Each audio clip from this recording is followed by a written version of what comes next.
ಶಿವನ ಕಲ್ಯಾಣ ಬಸವ ಕಲ್ಯಾಣ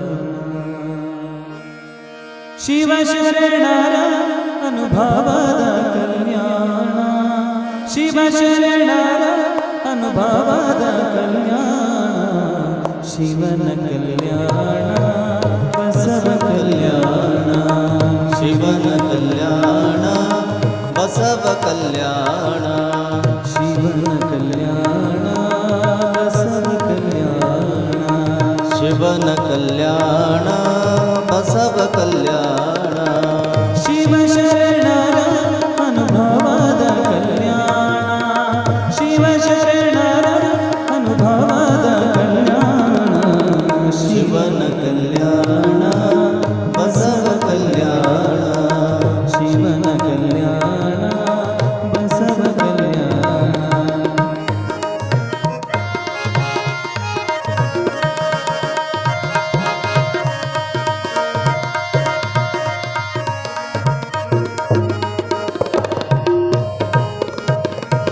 ಹರ ಭಕ್ತರಳಯ್ಯ ಮಾದರ ಚೆನ್ನಯ್ಯ ಹರ ಭಕ್ತ ಹರಳಯ್ಯ ಮಾದರ ಚೆನ್ನಯ್ಯ ಅಂಬಿಗರ ಚೌಡಯ್ಯ ಮೆರೆದ ಕಲ್ಯಾಣ ಅಂಬಿಗರ ಚೌಡಯ್ಯ ಮೆರೆದ ಕಲ್ಯಾಣ ಉಡುತಡಿ ಮಹಾದೇವಿ ಮಡಿವಾಳ ಮಾಚಯ್ಯ ಉಡುತಡಿ ಮಹಾದೇವಿ ಮಡಿವಾಳ ಮಾಚಯ್ಯ ಹಡಪದ ಪಣ್ಣ ಹಡಪದ ಪಣ್ಣ ಮೆರೆದ ಕಲ್ಯಾಣ ಶಿವನ ಕಲ್ಯಾಣ ಬಸವ ಕಲ್ಯಾಣ ಶಿವನ ಕಲ್ಯಾಣ ಬಸವ ಕಲ್ಯಾಣ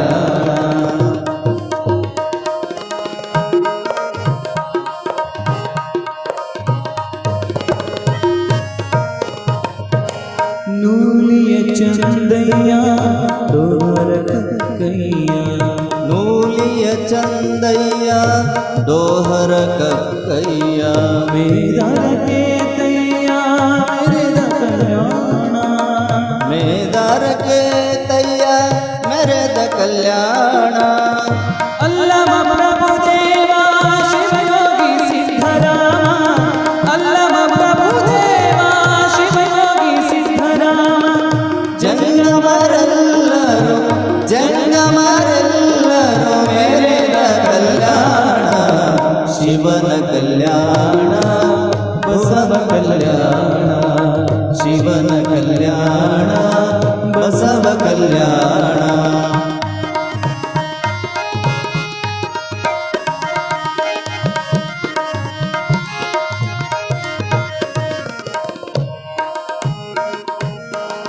ಗಂಗಮ್ಮ ನೀಲಮ್ಮ ಮುಕ್ತಾಯಿ ನಾಗಾಯಿ ಗಂಗಮ್ಮ ನೀಲಮ್ಮ ಮುಕ್ತಾಯಿ ನಾಗಾಯಿ ಆಯ್ದಕ್ಕಿಲಕ್ಕಮ್ಮ ಮೆರೆದ ಕಲ್ಯಾಣ ಆಯ್ದ ಕಿಲಕ್ಕಮ್ಮ ಮೆರೆದ ಕಲ್ಯಾಣ ಕಲ್ಯಾಣ ಬೆಳಗಿದ ಭಾಗ್ಯದ ಬಸವಣ್ಣ ಕಲ್ಯಾಣ ಬೆಳಗಿದ ಭಾಗ್ಯದ ಬಸವಣ್ಣ ಜ್ಞಾನಿ ಚನ್ನ ಬಸವಣ್ಣ ಜ್ಞಾನಿ ಚನ್ನ ಬಸವಣ್ಣ ಮೆರೆದ ಕಲ್ಯಾಣ ಶಿವನ ಕಲ್ಯಾಣ ಬಸವ ಕಲ್ಯಾಣ ಶಿವನ ಕಲ್ಯಾಣ ಬಸವ ಕಲ್ಯಾಣ ಶಿವನ ಕಲ್ಯಾಣ ಬಸವ ಕಲ್ಯಾಣ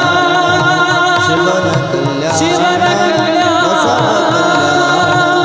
ಶಿವನ ಕಲ್ಯಾಣ ಬಸವ ಕಲ್ಯಾಣ ಶಿವನ ಕಲ್ಯಾಣ ಬಸವ ಕಲ್ಯಾಣ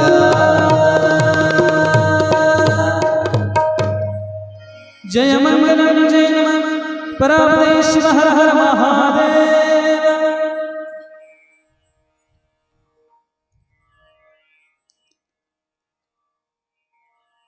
ಓಂ ಶ್ರೀ ಗುರು ಬಸವಲಿಂಗಾಯ ನಮಃ.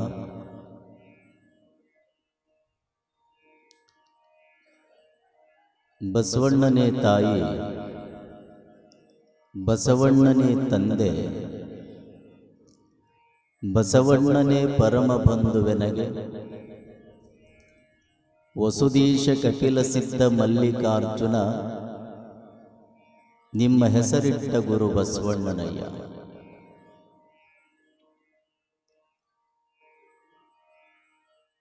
ಪ್ರಾತಸ್ಮರಣೀಯರಾದ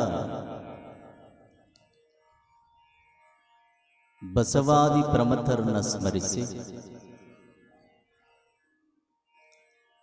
ಮಹಾಮಾನವತವಾದಿ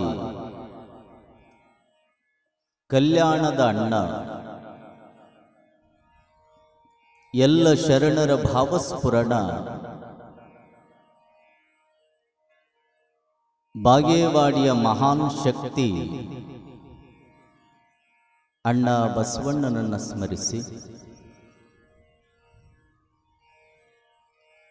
ಬಾಗೇವಾಡಿಯ ಭಕ್ತ ಸಮೂಹಕ್ಕೆ ಆರಾಧ್ಯ ದೇವರಾಗಿರುವಂಥ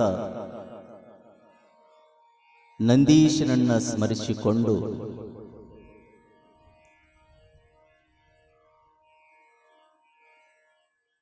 ಬಸವೇಶ್ವರರ ಜಾತ್ರಾ ಮಹೋತ್ಸವದ ಅಂಗವಾಗಿ ಹಮ್ಮಿಕೊಂಡಿರುವಂಥ ಶ್ರಾವಣ ಮಾಸದ ಬಸವಾದಿ ಶಿವಶರಣರ ವಚನ ಚಿಂತನ ಪ್ರವಚನದ ವೇದಿಕೆಯಲ್ಲಿ ಅನುಪಸ್ಥಿತಿಯಲ್ಲಿರುವಂಥ ಈ ಪಟ್ಟಣದ ವಿರಕ್ತ ಮಠದ ಪರಮ ಪೂಜ್ಯರಾಗಿರುವಂಥ ಶ್ರೀಮನ್ ನಿರಂಜನ ಪ್ರಣಮ ಸ್ವರೂಪ ಸಿದ್ಧಲಿಂಗ ಮಹಾಸ್ವಾಮಿಗಳವರ ಪಾದಪದ್ಮಗಳಿಗೆ ಭಕ್ತಿಯ ಪ್ರಣಾಮವನ್ನು ಸಮರ್ಪಣೆ ಮಾಡಿ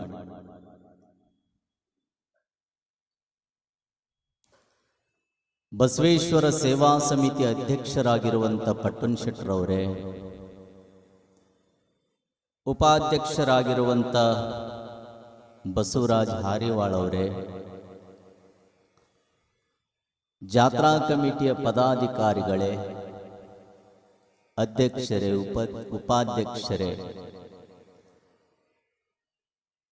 ಈ ಪ್ರವಚನದಲ್ಲಿ ನಾದ ನಿನಾದ ಸುನಾದಗಳ ಮುಖಾಂತರ ಸಂಗೀತದ ಸುದೇನ ಉಣಬಡಿಸ್ತಾ ಇರುವಂಥ ನಮ್ಮ ಕಲಾ ಬಳಗಕ್ಕೂ ಶರಣೆಂದು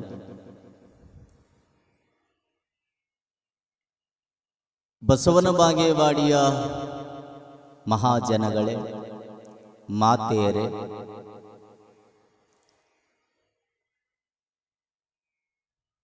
ಈ ಪ್ರವಚನದ ಕಾರ್ಯಕ್ರಮವನ್ನು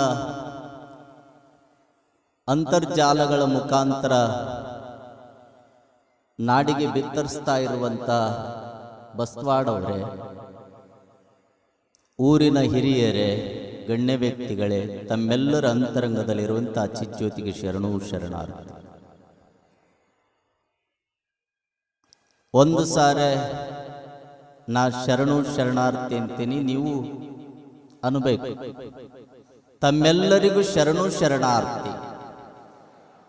ಒಮ್ಮೆ ಜೋರು ಜೋರು ಬಸವಣ್ಣನ ನಾಡಿನೊಳಗದೀವಿ ಅಂದ್ರೆ ಒಮ್ಮೆ ಬಸವಣ್ಣನ ತತ್ವ ಏನು ಅಂದ್ರೆ ಕೈ ಮುಗಿದವರಿಗೆ ಕೈ ಮುಗಿಬೇಕು ಅನ್ನುವಂಥ ತತ್ವ. ಶರಣು ಶರಣಾರ್ಥಿ ಸಾಕು, ಜೀವನ ಸಾರ್ಥಕ ಆಗಿ ಹೋಗ್ಬಿಡುತ್ತೆ ನೋಡ್ರಿ. ಕೈ ಮುಗಿದವರಿಗೆ ಕೈ ಮುಗಿಯೋದು ನಮ್ಮ ಧರ್ಮ. ವಿದೇಶದ ಪದ್ಧತಿ ಏನು ಅಂದ್ರೆ ಕೈ ಕೈ ಕೊಡೋದು, ಥ್ಯಾಂಕ್ಸ್ ಅಂತಾರಲ್ಲ ಅದು. ನಮ್ಮ ಧರ್ಮದ ಸಂಸ್ಕೃತಿ ಏನು ಅಂದ್ರೆ ಎರಡೂ ಕೈಗಳನ್ನು ಜೋಡಿಸಿ ಕೈ ಮುಗಿದ್ರೆ ಮರಳಿ ಕೈ ಮುಗಿಯೋದೇ ನಮ್ಮ ಧರ್ಮದ ಸಂಸ್ಕೃತಿ. ಆ ಸಂಸ್ಕೃತಿಯನ್ನು ನೀಡಿದವರು ಯಾರು ಅಂದ್ರೆ 12ನೇ ಶತಮಾನದ ಬಸವಾದಿ ಶಿವಶರಣರು ಅಂತ ನಾವು ಕೇಳ್ತೀವಿ. ಹೀಗೆ ಬಸವಾದಿ ಶಿವಶರಣರ ವಚನ ಚಿಂತನೆಗಳೇನಿದಾವೆ, ಮನುಷ್ಯನಿಗೆ ಬಹಳಷ್ಟು ವಿಶೇಷವಾದ ಮಾರ್ಗದರ್ಶನವನ್ನು ಅವುಗಳು ಮಾಡ್ತಾ ಇದ್ದಾವೆ. ನಾನೀಗ 3 ದಿನ ಆಯ್ತು, ಇವತ್ತೊಂದು ದಿನ ಹಿಡಿದ್ರೆ ಮುಕ್ತಾಯಕ್ಕನ ವಚನವನ್ನು ಹೇಳ್ತಾ ಇದ್ದಾನೆ. ಒಂದನೇ ದಿನ ಜ್ಞಾನಕ್ಕೆ ಮೂಲ ಗುರುಸೇವೆ ಎಂಬೆನು ಅನ್ನುವಂಥ ವಿಚಾರವನ್ನು ಕುರಿತು ಚಿಂತನೆ ಮಾಡಿದೆ.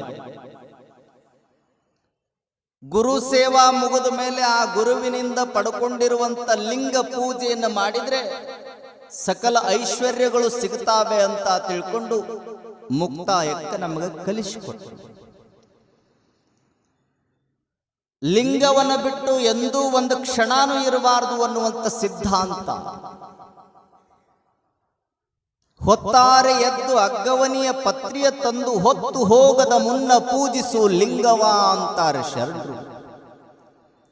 ಹೊತ್ತು ಹೋದ ಬಳಿಕ ನಿನ್ನನ್ಯಾರು ಬಲ್ಲರು, ಹೊತ್ತು ಹೋಗದ ಮುನ್ನ ಮೃತ್ಯು ಮುಟ್ಟದ ಮುನ್ನ ಪೂಜಿಸು ನಮ್ಮ ಕೂಡಲ ಸಂಗಮ ದೇವರನ್ನ ಅಂತಾರಲ್ಲ.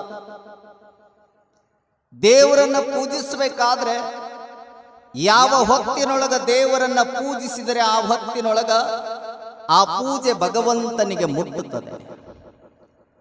ದೇವರು ನಮಗೆ ಆಶೀರ್ವಾದ ಮಾಡ್ತಾರೆ ಅನ್ನುವಂಥ ಭಾವನೆಯೊಳಗ ಕಲ್ಯಾಣದ ಶರಣರು ಹೊತ್ತಾರೆ ಎದ್ದು ಅಗ್ಗವನಿಯ ಪತ್ರಿಯ ತಂದು. ಅಗ್ಗವಣಿ ಅಂದ್ರೆ ನೀರು. ಹೊತ್ತಾರೆ ಎದ್ದು ಬೆಳಗ್ಗೆನೆ ಏಳಬೇಕು, ನಸುಕಿನ ಜಾವದಲ್ಲಿ ಎದ್ದ ಮೇಲೆ ಪತ್ರಿಯನ್ನ ನೀರನ್ನ ತಂದು ಆ ಲಿಂಗವನ್ನ ಪೂಜಿಸಬೇಕು ಅಂತ ತಿಳ್ಕೊಂಡು ಶರಣರು ಹೇಳಿಕೊಟ್ರಲ್ಲ, ಅದರಂತೆ ಲಿಂಗವನ್ನ ಪೂಜಿಸುವುದರಿಂದ ಸಕಲ ಸಂಪತ್ತು ನಮಗೆ ದೊರೀತೈತಿ ಅಂತ ತಿಳ್ಕೊಂಡು ಮುಕ್ತಾಯಕ್ಕನು ಹೇಳಿಕೊಂತ ಬಂದ. ಬಹಳ ಜನರಿಗೆ ಗೊತ್ತಿದೆ ಮೋಕ್ಷ ಬೇಕು ಮೋಕ್ಷ ಬೇಕು ಅಂತ ಹೋರಾಟ ಮಾಡ್ತಾರೆ. ಮೋಕ್ಷ ಮೋಕ್ಷ ಅಂದ್ರೆ ಮುಕ್ತಿ. ಆ ಮುಕ್ತಿ ಬೇಕು ಅಂದ್ರೆ ಏನು ಮಾಡಬೇಕು? ಮೋಕ್ಷ ಬೇಕು ಅಂದ್ರೆ ಏನು ಮಾಡಬೇಕಂದ್ರೆ ಮುಕ್ತಾಯಕ್ಕೆ ಬಹಳ ಸರಳವಾಗಿ ಹೇಳ್ತಾಳ, ಏನೂ ಮಾಡೋದು ಬೇಡ, ಗನಂದಾರಿ ಕೆಲಸಗಳನ್ನ. ಶ್ರೀಮಂತರು ಎಲ್ಲರೂ ಸೇರಿಕೊಂಡು ಬಡವರಿಗೆ ಮನೆಗಳನ್ನ ನಿರ್ಮಾಣ ಮಾಡಿಕೊಟ್ರೆ ಮೋಕ್ಷ ಸಿಗುತ್ತೇನು? ಇಲ್ಲ. ಯಾರು ಶ್ರೀಮಂತರು ಇರ್ತಾರೆ, ಯಾರು ಬಡವರು ಇರ್ತಾರೆ, ಅವರಿಗೆ ಒಂದಿಷ್ಟು ಬಟ್ಟೆಗಳನ್ನು ಕೊಡಿಸಿದರೆ ಮೋಕ್ಷ ಸಿಗುತ್ತೇನು? ಮುಕ್ತಾಯಕ್ಕೆ ಹೇಳ್ತಾಳೆ ಇಲ್ಲ. ಹಾಗಾದ್ರೆ ಏನು ಮಾಡಿದರೆ ಮೋಕ್ಷ ಸಿಗುತ್ತೆ? ಮುಕ್ತಾಯಕ್ಕೆ ಹೇಳುವ ಮಾತು ಒಂದೇ, ನಿಮಗೆ ಮೋಕ್ಷ ಬೇಕು ಅಂದ್ರೆ ಸತ್ತ ಮೇಲೆ ಪಡ್ಕೊಳ್ಳೋದು ಮೋಕ್ಷ ಅಲ್ಲ, ಇರುವಾಗಲೇ ಪಡ್ಕೊಳ್ಳೋದೇನೈತಲ್ಲ, ಇರುವಾಗಲೇ ಮೋಕ್ಷವನ್ನು ಹೊಂದಬೇಕು ಅಂತ ತಿಳ್ಕೊಂಡು ಮುಕ್ತಾಯಕ್ಕೆ ಹೇಳ್ತಾಳೆ. ಸತ್ತ ಮೇಲೆ ಬಂದರೆ ಅದು ಮೋಕ್ಷವಲ್ಲ, ಜೀವಂತ ಭೂಮಿಯ ಮೇಲೆ ಬದುಕಿದಾಗಲೇ ಇರುವಂತದ್ದೇನೈತಲ್ಲ, ಆ ಸಂದರ್ಭದೊಳಗ ಮೋಕ್ಷವನ್ನ ನೀನು ಸಂಪಾದನೆಯನ್ನು ಮಾಡಬೇಕು ಅಂತಾಳೆ ಮುಕ್ತಾಯಕ್ಕೆ. ಹಾಗಾದ್ರೆ ಅದು ಎದರಿಂದ ಬರುತ್ತದೆ? ಯಾವುದರಿಂದ ಮೋಕ್ಷ ಪ್ರಾಪ್ತಿಯಾಗುತ್ತೆ ಜೀವಂತ ಇರುವಾಗ ಅಂದ್ರೆ ಆಕೆ ಹೇಳ್ತಾಳೆ, ಹಸಿದವರಿಗೆ ಅನ್ನವನ್ನ ನೀಡುವುದೇ ಮೋಕ್ಷಕ್ಕೆ ಕಾರಣ. ನೋಡ್ರಿ ಎಷ್ಟು ಸುಂದರವಾಗಿ ಹೇಳ್ತಾಳೆ. ಹಸಿದವರಿಗೆ ಅನ್ನ ಕೊಡಬೇಕು. ಹೊಟ್ಟೆ ತುಂಬಿದವರಿಗೆ ಅನ್ನವನ್ನು ಕೊಟ್ಟರೆ ಮೋಕ್ಷಕ್ಕೆ ದಾರಿ ಆಗೋದಿಲ್ಲ. ಯಾರು ಹಸ್ಕೊಂಡು ಮನೆಯ ಬಾಗಿಲಿಗೆ ಬಂದಿರ್ತಾರೆ ಅವರಿಗೆ ಒಂದಿಷ್ಟು ಉಣಿಸು, ಒಂದಿಷ್ಟು ನೀಡು, ಅಂದಾಗ ನಿನ್ನ ಮೋಕ್ಷಕ್ಕೆ ಹಾದಿ ಆಗ್ತೈತಿ. ನೀನು ಜೀವಂತ ಇರುವಾಗಲೇ ಮೋಕ್ಷವನ್ನು ಪ್ರಾಪ್ತ ಮಾಡಿಕೊಳ್ತಿ ಅಂತ ತಿಳ್ಕೊಂಡು ಬಹಳ ಸುಂದರವಾಗಿ ಮುಕ್ತಾಯಕ್ಕೆ ಹೇಳಿಕೊಂತ ಬರ್ತಾಳೆ. ಹಾಗಾದ್ರೆ ಹಸಿದವರು ಅಂದ್ರೆ ಯಾರು? ಯಾರಿಗೆ ದಿನನಿತ್ಯ 1 ಹೊತ್ತು 2 ಹೊತ್ತು 3 ಹೊತ್ತು ಊಟ ಇರೋದಿಲ್ಲ, ಅಂತವರಿಗೆ ಒಂದಿಷ್ಟು ಮನೆಯೊಳಗಿರೋದನ್ನು ನೀಡಬೇಕಂತ, ಉಣಿಸ್ಬೇಕಂತ. ಹಸಿದು ಬಂದವರಿಗೆ ಅನ್ನವನ್ನು ನೀಡುವುದೇ ನಿಜವಾದ ಶಿವಶರಣರ ಧರ್ಮ, ನಿಜವಾದ ಮಾನವನ ಧರ್ಮ. ಹೊಟ್ಟೆ ತುಂಬಿದವರಿಗೆ ಅನ್ನ ಕೊಟ್ಟರದು ಧರ್ಮ ಆಗೋದಿಲ್ಲ, ಧರ್ಮ ಆಗೋದಿಲ್ಲ. ಅದು ಏನಾದ್ರೂ ಧರ್ಮ ಅನಿಸ್ಕೊಳ್ಬೇಕು ಅಂದ್ರೆ ಯಾರಿಗೆ ಹೊಟ್ಟೆಗೆ ಅನ್ನ ಇರೋದಿಲ್ಲ, ಉಡಲಿಕ್ಕೆ ಬಟ್ಟೆ ಇರೋದಿಲ್ಲ, ಅಂತವರಿಗೆ ಕೊಟ್ಟಾಗ ಮಾತ್ರ ಅದು ಧರ್ಮ ಅನಿಸ್ಕೊಳ್ಳುತ್ತದೆ. ಅದಕ್ಕೆ ಒಂದಿಷ್ಟು ಅನ್ನವನ್ನು ಉಣಿಸಿ. ಈ ಭೂಮಿಯ ಮೇಲೆ ಅತ್ಯಂತ ಪವಿತ್ರವಾಗಿರುವಂಥದ್ದು ಅಂದ್ರೆ ಅನ್ನ. ಅನ್ನ ಬಹಳ ಜನ ಹೇಳ್ತಾರೆ ಅನ್ನ ಅಲ್ರಿ ಅಜ್ಜವ್ರ, ರತ್ನ ಯಾವುದು ಅಂದ್ರೆ ಬಂಗಾರ, ಬೆಳ್ಳಿ, ವಜ್ರ, ವೈಡೂರ್ಯ ಇವೆಲ್ಲವುಗಳು ರತ್ನ ಅಂತ ಬಹಳ ಮಂದಿ ತಿಳ್ಕೊಳ್ತಾರೆ. ಅಜ್ಜಾರ 10 ತೊಲೆ ಬಂಗಾರ ಇದ್ರ ಅದು ಒಂದು ರತ್ನನೇ, ಮನೆಯೊಳಗೆ ಬೆಳ್ಳಿ ಇದ್ರ ಅದು ಒಂದು ರತ್ನನೇ, ವಜ್ರಗಳಿದ್ರ ಅದು ಒಂದು ರತ್ನನೇ ಅಂತ ಎಲ್ಲರೂ ಭಾವಿಸ್ಕೊಳ್ತೀವಲ್ಲ. ದಾರ್ಶನಿಕರು ಜ್ಞಾನಿಗಳು ಹೇಳ್ತಾರೆ, ಶರಣರು ಹೇಳ್ತಾರೆ, ಯಾವುದು ರತ್ನ ಅಂದ್ರೆ ಪೃಥಿವ್ಯಾಂ 3 ರತ್ನಾನಿ ಜಲಂ ಅನ್ನಂ ಶುಭಾಷಿತಂ ಅಂತಾರ ಜ್ಞಾನಿಗಳು ಹೇಳ್ತಾರೆ. ಈ ಭೂಮಿಯ ಮೇಲೆ ರತ್ನಗಳು ಅಂದ್ರೆ ಒಂದು ಅನ್ನ, ಮತ್ತೊಂದು ನೀರು, ಮತ್ತೊಂದು ಶುಭಾಷಿತ, ಒಳ್ಳೆಯ ಮಾತುಗಳೇ ರತ್ನಗಳು ಅಂತಾರ. ಉಳಿದೆಲ್ಲವೂ ಸಹಿತ ಬಂಗಾರ, ಬೆಳ್ಳಿ, ವಜ್ರ, ವೈಡೂರ್ಯ, ತಾಮ್ರ, ಹಿತ್ತಾಳಿ, ಪಂಚಲೋಹಗಳೆಲ್ಲವೂ ಸಹಿತ ಅವು ಕಲ್ಲಿನ ತುಣುಕಿಗೆ ಸಮಾನ ಅಂತಾರೆ ಜ್ಞಾನಿಗಳು. ಕಲ್ಲಿನ ತುಣುಕುಗಳು. ಅದಕ್ಕಾಗಿ ಅನ್ನ ಶ್ರೇಷ್ಠವಾದದ್ದು. ಅನ್ನದ ನಂತರ ಜಲ, ನೀರು ಅದು ಶ್ರೇಷ್ಠವಾದದ್ದು. ಅದರ ನಂತರ ಒಳ್ಳೆಯ ಮಾತುಗಳೇನದಾವ ಇವೇ ಈ ಭೂಮಿಯ ಮೇಲೆ 3 ರತ್ನಗಳು ಅಂತಾರೆ. ಅದಕ್ಕೆ ಮುಕ್ತಾಯಕ್ಕಂತಾಳ 3 ರತ್ನಗಳಲ್ಲಿ ಒಂದಾಗಿರುವಂತ ರತ್ನವೇ ಅದು ಅನ್ನ. ಯಾರಿಗೆ ಕೊಟ್ಟ ಅದು ರತ್ನ ಉಪಯೋಗವಾಗ್ತದಂದ್ರೆ ಹಸಿದು ಬಂದವನಿಗೆ ಅನ್ನವನ್ನ ಕೊಟ್ಟಿ ಅಂದ್ರೆ ಆ ರತ್ನವನ್ನ ನೀನು ದಾನವನ್ನ ಮಾಡಿದಿ ಅಂದ್ರೆ ಅವಾಗ ನಿನ್ನ ಧರ್ಮ, ನಿನ್ನ ಬದುಕು ಸಾರ್ಥಕ, ನಿನಗೆ ಮೋಕ್ಷ ಪ್ರಾಪ್ತಿ ಅಂತ ತಿಳ್ಕೊಂಡು ಮುಕ್ತಾಯಕ್ಕೆ ಹೇಳಿಕೊತ್ತ ಬರ್ತಾಳೆ.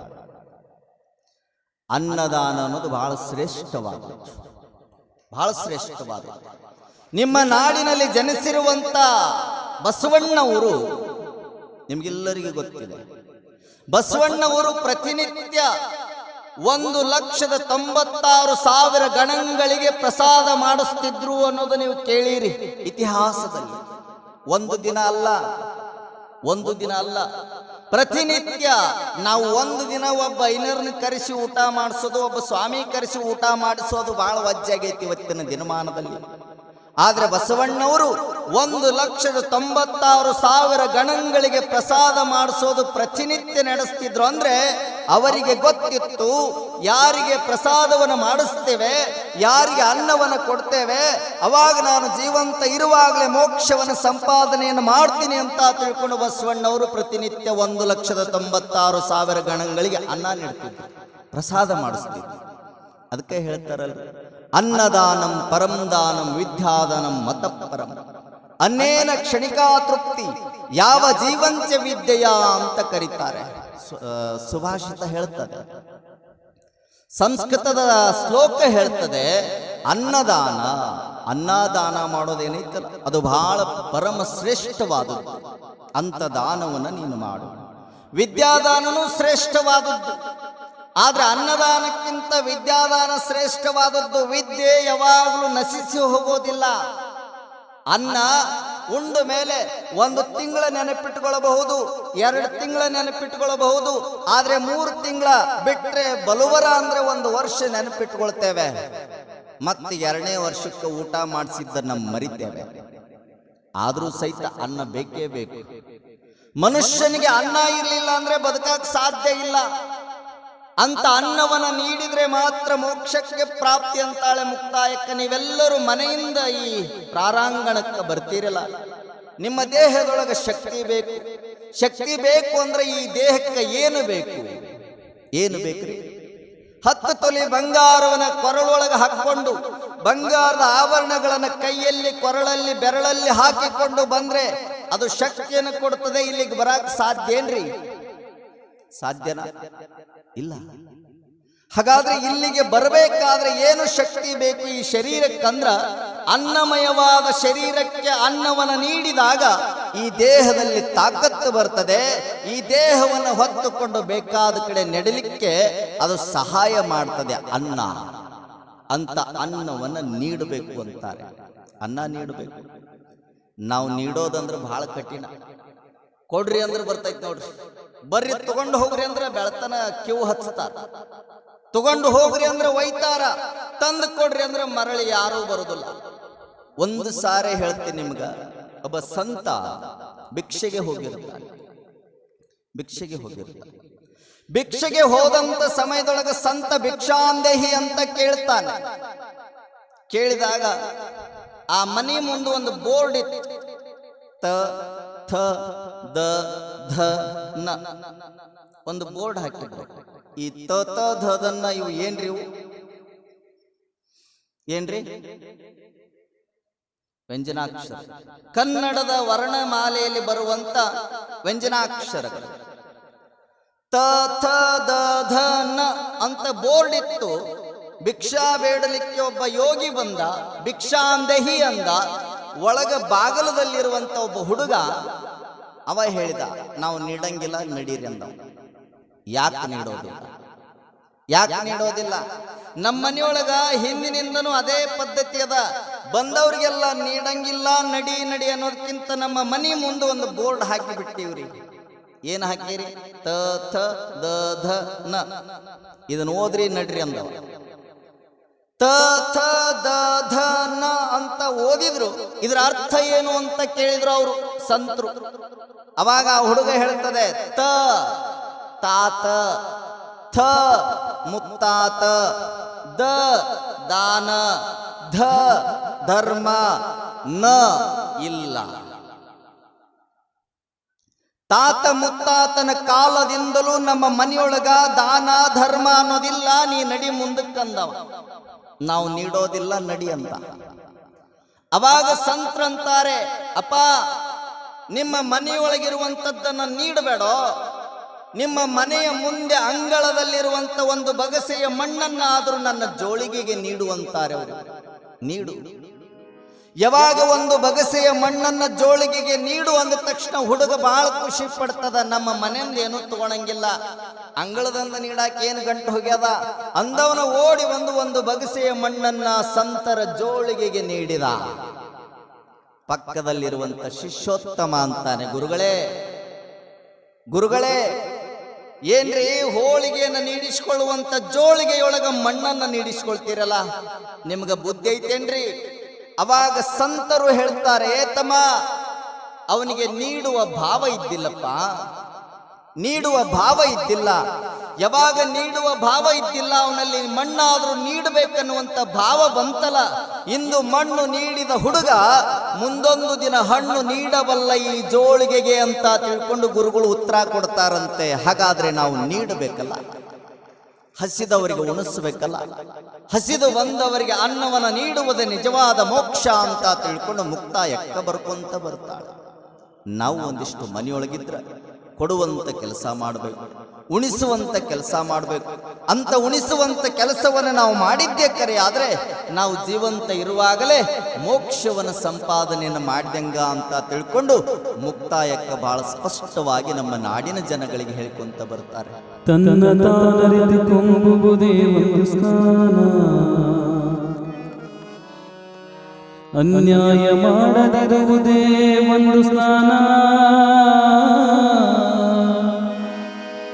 ಅನ್ನದಾನವ ಮಾಡುವುದೊಂದು ಸ್ನಾನ, ಹರಿ ನಿನ್ನ ಧ್ಯಾನವೇ, ಹರಿ ನಿನ್ನ ಧ್ಯಾನವೇ ನಿತ್ಯ ಗಂಗಾ ಸ್ನಾನ.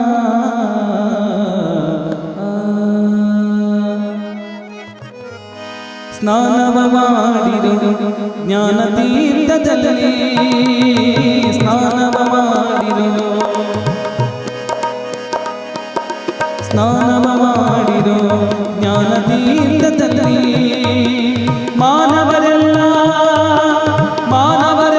ಮೌನದೊಳಗೆ ನಿಂತು ಸ್ನಾನವ ಮಾಡಿರು, ಸ್ನಾನವ ಮಾಡಿರು ಜ್ಞಾನ ತೀರ್ಥದಲ್ಲಿ, ಸ್ನಾನವ ಮಾಡಿರು.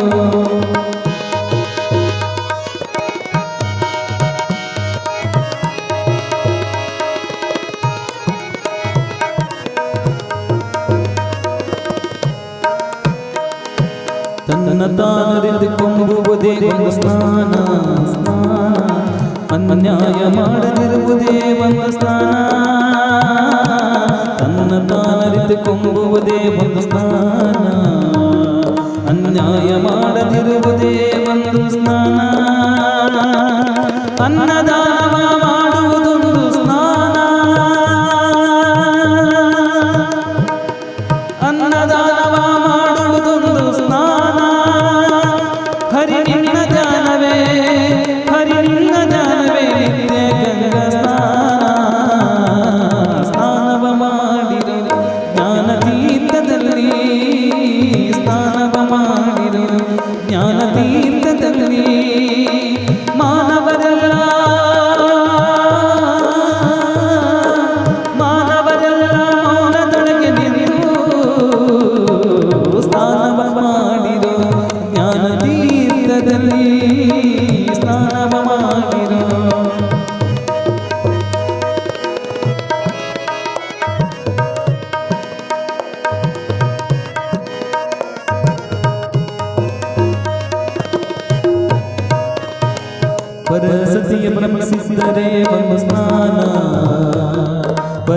ಪರನಿಂದೆಯ ಮಾಡದಿದ್ದರೆ ಒಂದು ಸ್ನಾನ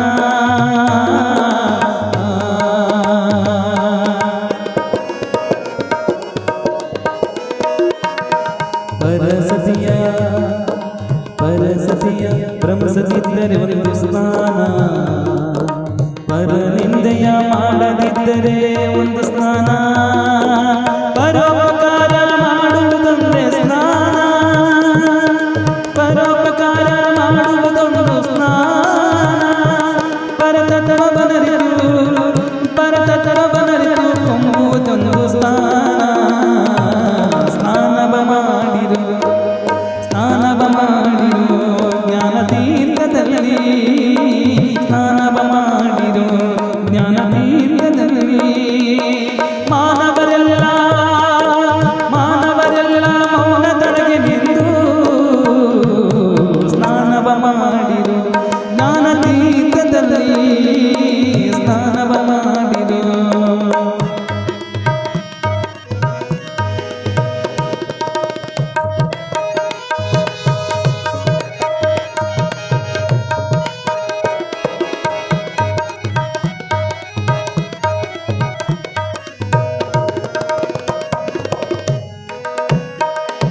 ಸಾಧು ಸಜ್ಜನರ ಸಂಘವೇ ಒಂದು ಸ್ನಾನ ಭೇದ ಬಳಿಯುವುದೊಂದು ಸ್ನಾನ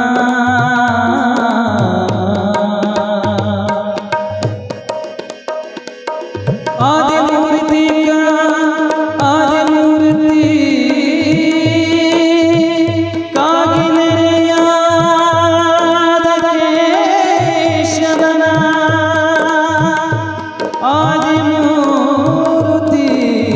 ಕಾಗಿನೆಲೆಯಾದ ಕೇಶವನ ಕೇಶವನ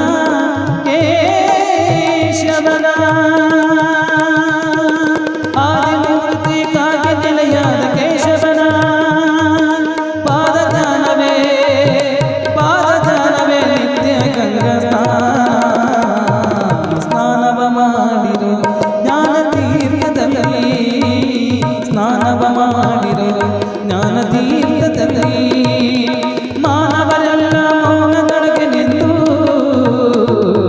ಸ್ನಾನವ ಮಾಡಿರು ಜ್ಞಾನತೀರ್ಥದಲ್ಲಿ ಸ್ನಾನವ ಮಾಡಿರು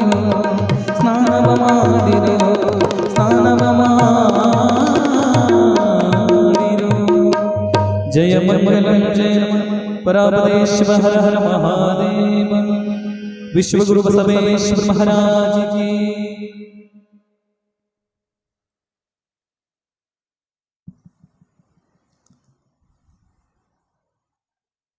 ಸಾಂಬ ಜಯ ನಮ.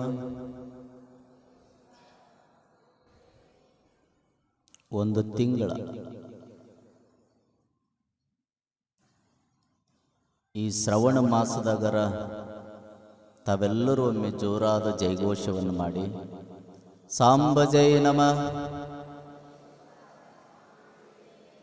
ಇನ್ನೂ ಬಂದಿಲ್ಲ, ಸೌಂಡ್ ಬರ್ಬೇಕ್ರಿ ಜೋರ್. ಮುಂದಿದ್ದವ್ರು ಅಟ್ಟ ಅಂತಾರೆ, ಎಲ್ಲರೂ ಅನ್ಬೇಕು ಸಾಂಬ ಜಯ ನಮ. ಆದ್ರೂ ಕಡಿಮೆ ಅನ್ಸಕತೈತಿ. ಅವು ಹಿಂದಿನವ್ರು ನಮ್ಗೆ ಸಂಬಂಧ ಇಲ್ರಿ ಅಜ್ಜಾರ, ಈ ಗೆರಿ ದಾಟಿ ನಾವು ಬರೋದಿಲ್ಲ, ಈ ಗೆರಿ ದಾಟಿ ನೀವು ಬರಬಾಡ್ರಿ ಅಂತಾರ. ಸಂಬಂಧ ಇಲ್ಲ. ನಮ್ಮ ಭಗವಂತನ ಸ್ಮರಣೆ ಮಾಡಬೇಕಂತ. ಆ ಸ್ಮರಣೆ ಮಾಡಬೇಕಾದ್ರೆ ಮನೆಯೊಳಗೆ ಕಡಿಮೆ ಆಗೋದಿಲ್ಲ, ಮಾಡೋಕ್ಕಾಗೋದಿಲ್ಲ.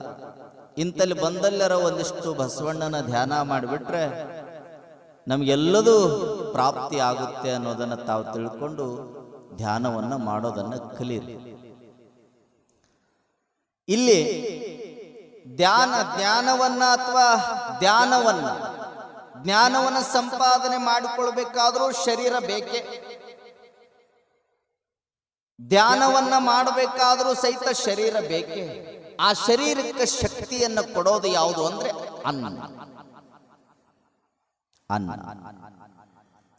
ಅನ್ನಂ ಪರಬ್ರಹ್ಮ ಅಂತ.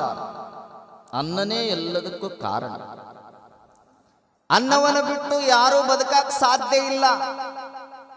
ಅಂತ ಅನ್ನವನ್ನ ಯಾರಿಗೆ ಕೊಡಬೇಕು ಅಂದ್ರೆ ಮುಕ್ತಾಯಕ್ಕೆ ಹೇಳ್ತಾಳ, ದೀನರಿಗೆ, ಬಡವರಿಗೆ, ಅನಾಥರಿಗೆ ಪ್ರೀತಿಯಿಂದ ಅನ್ನವನ್ನು ನೀಡಿ ಅದರಿಂದ ನೀನು ಮೋಕ್ಷವನ್ನು ಸಂಪಾದನೆಯನ್ನು ಮಾಡಿಕೋ ಅಂತ ಹೇಳ್ತಾಳೆ. ಯಾರಿಗೆ ಕೊಡಬೇಕು ಅಂದ್ರೆ ಹೊಟ್ಟೆ ತುಂಬಿದವನಿಗೆಲ್ಲ ಅಂತ ಹೇಳಿದ್ನಲ್ಲ, ಅದಕ್ಕೆ ಒಂದು ಸಂಸ್ಕೃತದ ಶ್ಲೋಕ ಹೇಳ್ತದೆ, ಋತಾರುಷ್ಟಿ ಸಮುದ್ರೇಶೋ ಋತಾತೃಪ್ತಶ್ಯ ಭೋಜನಂ ಋತಾದಾನಂ ಸಮರ್ಥಶ್ಯ ಋತಾದೀಪೋ ದಿವಾಪಿಚ ಹೇಳ್ತದೆ. ಋತಾರುಷ್ಟಿ ಸಮುದ್ರೇಶೋ, ಯಾವಾಗ ಮಳೆ ವ್ಯರ್ಥವಾಗ್ತದಂದ್ರೆ ರೈತನ ಹೊಲದ ಮೇಲೆ, ರೈತನ ಭೂಮಿಯ ಮೇಲೆ ಮಳೆ ಬಿದ್ದರೆ ಅದು ಉಪಯೋಗ. ಆ ಮಳೆ ಏನಾದ್ರೂ ಹೋಗಿ ಸಮುದ್ರದ ಮೇಲೆ ಆದ್ರೆ ಆ ಮಳೆ ಉಪಯೋಗ ಇಲ್ಲ, ಅದು ಪ್ರಯೋಜನೆಗೆ ಬರೋದಿಲ್ಲ, ಅಪ್ರಯೋಜಕ. ಆ ಮಳೆ ಉಪಯೋಗಕ್ಕೆ ಬರಬೇಕಂದ್ರೆ ಭೂಮಿಗೆ ಬೀಳಬೇಕು. ಅದು ಬೀಳಲಾರ್ದ ಹೋಗಿ ಸಮುದ್ರದೊಳಗೆ ಬಿತ್ತು ಅಂದ್ರೆ ಆ ಮಳೆ ವ್ಯರ್ಥ. ಮುಂದೆ ಹೇಳ್ತಾರೆ, ಅನ್ನವನ್ನು ಯಾರಿಗೆ ನೀಡಬೇಕು ಅಂದ್ರೆ ಹೊಟ್ಟೆ ತುಂಬಿದವನಿಗೆ ಅನ್ನವನ್ನು ನೀಡಬಾರದು. ಯಾರು ಹಸ್ಕೊಂಡು ಬಂದಿರ್ತಾರ ಅಂತವರಿಗೆ ಅನ್ನವನ್ನು ನೀಡಿದ್ರೆ ಅದು ಸಾರ್ಥಕ. ಆ ಅನ್ನವನ್ನು ಹೊಟ್ಟೆ ತುಂಬಿದವನಿಗೆ ಕೊಟ್ರೆ ಆ ಅನ್ನವನ್ನು ಸ್ವೀಕಾರ ಮಾಡೋದಿಲ್ಲ, ಪ್ರಸಾದವನ್ನು ಉಣ್ಣೋದಿಲ್ಲ, ಅದನ್ನು ಹೋಗಿ ಎಲ್ಲಾದ್ರೂ ಹಾಕಿ ಬಿಡ್ತಾನೆ. ಅದಕ್ಕೆ ಅವನಿಗೆ ಕೊಡೋದು ಬೇಡ. ಹಸಿದು ಬಂದವನಿಗೆ ಅನ್ನ ಕೊಡು.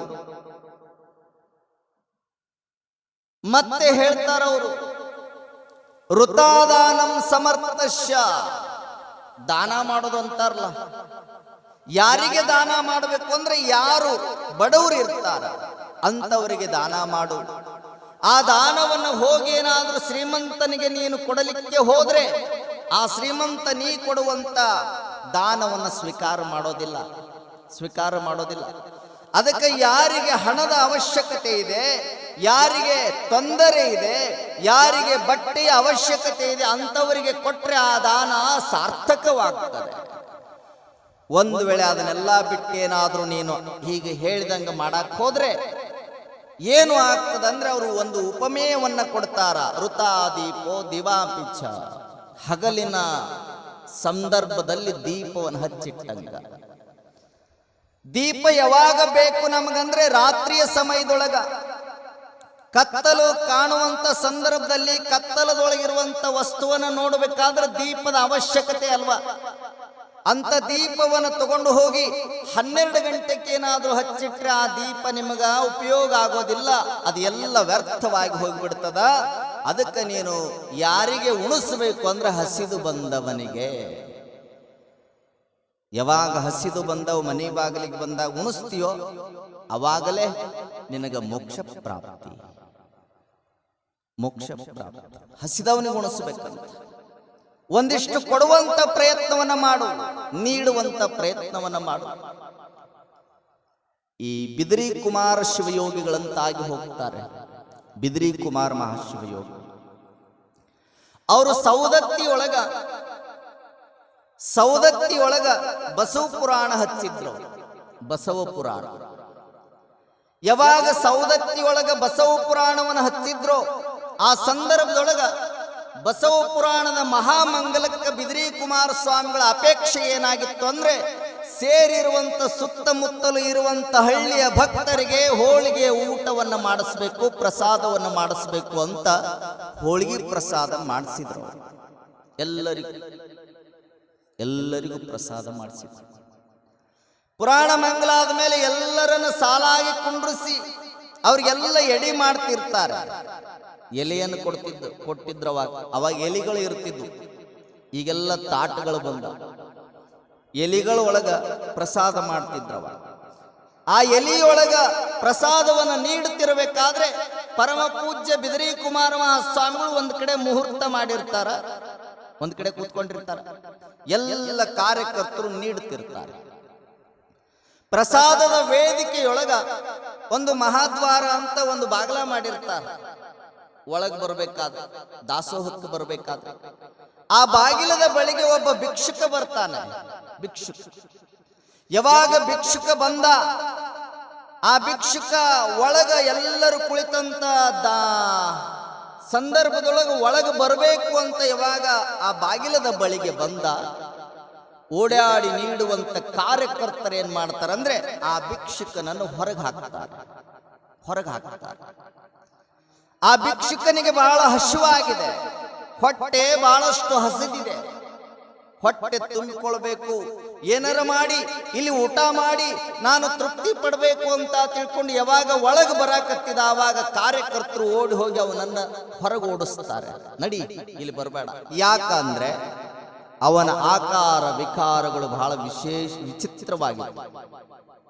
ಅವನು ಉಟ್ಟ ಬಟ್ಟೆಗಳು, ಅವನು ಬಿಟ್ಟ ಕೇಶ ರಾಶಿಗಳು, ಅವನ ದಾಡಿ, ಅವನ ತಲೆ, ಅವನು ತೊಟ್ಟ ಬಟ್ಟೆ, ಅವನ ಕೈಯಾಗಿರುವಂತ ಗಂಟು ಎಲ್ಲದನ್ನು ನೋಡಿ ಎಲ್ಲರೂ ಅಂತಾರ, ಇಷ್ಟು ವಾಸನೆಯಿಂದ ಕೂಡಿರುವಂತ ದುರ್ಗಂಧದಿಂದಿರುವಂತ ವ್ಯಕ್ತಿ ಏನಾದ್ರೂ ಒಳಗೆ ಬಂದ್ರೆ ಪ್ರಸಾದಕ್ಕೆ ಕುಳಿತಿರುವಂತ ಎಲ್ಲ ಭಕ್ತರು ಎದ್ದದ್ದು ಹೋಗಿಬಿಡ್ತಾರೆ, ಇದಕ್ಕೆ ಬರಬಾರ್ದಿವ ಅಂತ ತಿಳ್ಕೊಂಡು ಕಾರ್ಯಕರ್ತ ಹೊರಗೆ ಕಳಿಸಿದ. ಮತ್ತೆ ಮರುಕ್ಷಣ ಬಂದ ಭಿಕ್ಷಾಂದೇಹಿ.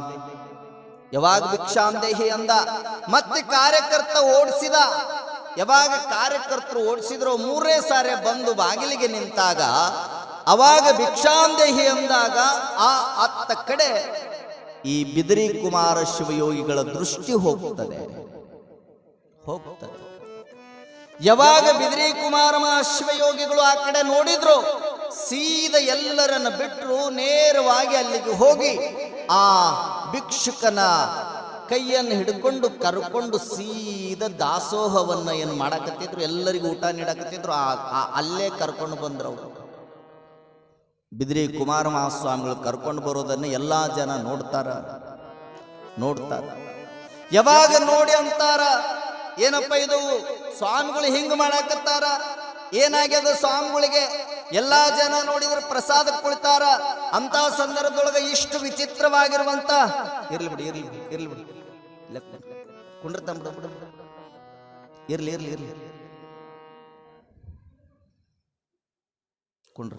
ಸುಮ್ಕೊಂಡ್ರ. ಇಲ್ಲಿ ಬಿದಿರಿ ಕುಮಾರಸ್ವಾಮಿಗಳ ಹತ್ರ ಬಂದಂಗ ಆತ್ ನನಗೂ.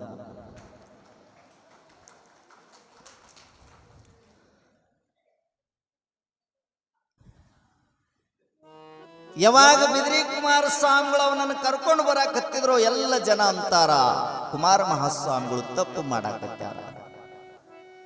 ಏನಿದು ಇಷ್ಟು ದುರ್ಗಂಧದಿಂದ ಕೂಡಿರುವಂತ ವ್ಯಕ್ತಿಯನ್ನ ಕೈ ಹಿಡಿದು ಒಳಗೆ ತರಾಕತ್ತಾರಲ್ಲ, ಅದು ಕರ್ಕೊಂಡು ಬಂದು ಒಂದು ಕಡೆ ಕುಂಡ್ರಿಸಿ ಅವನಿಗೆ ಊಟ ನೀಡಾಕತ್ತಾರಲ್ಲ ಅಂತ ತಿಳ್ಕೊಂಡು ಎಲ್ಲರೂ ಮಾತಾಡ್ತಾರ. ಅಷ್ಟೊತ್ತಿಗೆ ಪರಮ ಪೂಜ್ಯರು ಎಲೆಯನ್ನು ಕೊಟ್ಟರು, ತಮ್ಮ ಕೈಯಾರೆ ಅವನಿಗೆ ಪ್ರಸಾದವನ್ನ ನೀಡಿದ್ರು. ನೀಡಿದ ಮೇಲೆ ಸೇರಿರುವಂತ ಎಲ್ಲ ಕಾರ್ಯಕರ್ತರು ಅಂತಾರ, ಬುದ್ಧಿ, ನೀವು ನೀಡುವ ಪ್ರಸಾದವನ್ನ ಈ ಭಿಕ್ಷುಕನಿಗೆ ನೀಡುವ ಬದಲು ಸೇರಿರುವ ಕುಳಿತಿರುವ ಎಲ್ಲ ಭಕ್ತರಿಗೆ ನೀಡಿದ್ರೆ ಎಷ್ಟು ಆನಂದ ಪಡ್ತಿದ್ರು. ಪರಮ ಪೂಜ್ಯರ ಕೈಯಿಂದ ಪ್ರಸಾದ ಬಂತು ಅಂತ ಬಹಳಷ್ಟು ಖುಷಿಯಿಂದ ಎಲ್ಲರೂ ತಮ್ಮ ಕೈಯಿಂದ ಬಂದಿರುವಂತ ಪ್ರಸಾದವನ್ನು ಸ್ವೀಕಾರ ಮಾಡ್ತಿದ್ರು. ಹೋಗಿ ಜನಗಳಿಗೆ ನೀಡುವ ಬದಲು ಈ ಭಿಕ್ಷುಕನಿಗೆ ನೀಡ್ತಿರಲ್ಲ ಅಂತಾರೆ ಸೇರಿರುವ ಕಾರ್ಯಕರ್ತರು.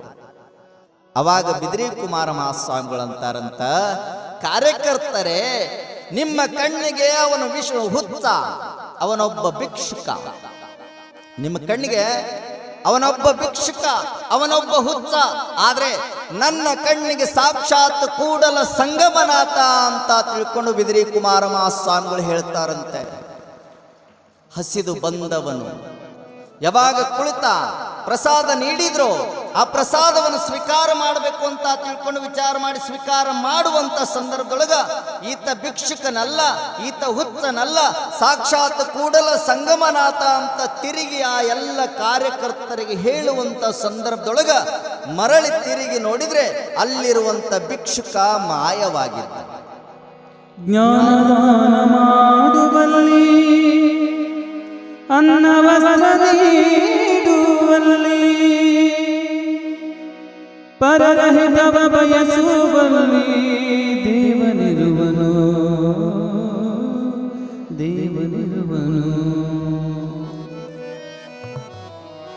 ಕೈ ತೊಳೆದ ಮನದಲ್ಲಿ ತಮ ಬಳಿದ ತೆನೆಯಲ್ಲಿ ಭಯ ಬಳೆದ ಭಾವದಲ್ಲಿ ದೇವನಿರುವನು ದೇವನಿರುವನು ಕೈ ತೊಳೆದ ಮನದಲ್ಲಿ ತಮ ಬಳೆದ ತೆನೆಯಲ್ಲಿ ಭಯ ಕಳೆದ ಭಾವದಲ್ಲಿ ಭಯ ಕಳೆದ ಭಾವದಲ್ಲಿ ದೇವನಿರುವನು ದೇವನಿರುವನು ಸತ್ಯ ಶುದ್ಧ ಕಾಯಕದಲ್ಲಿ ಸ್ವಾರ್ಥರಹಿತ ಪ್ರೀತಿಯಲ್ಲಿ ಸತ್ಯ ಶುದ್ಧ ಕಾಯಕದಲ್ಲಿ ಸ್ವಾರ್ಥರಹಿತ ಪ್ರೀತಿಯಲ್ಲಿ ವೈರಿ ಸ್ನೇಹ ಗಳಿಸುವಲ್ಲಿ ವೈರಿ ಸ್ನೇಹ ಗಳಿಸುವಲ್ಲಿ ದೇವನಿರುವನು ತಮ್ಮ ದೇವನಿರುವನು ಕೈ ತೊಳೆದ ಮನದಲ್ಲಿ ತಮ ಬಡಿದ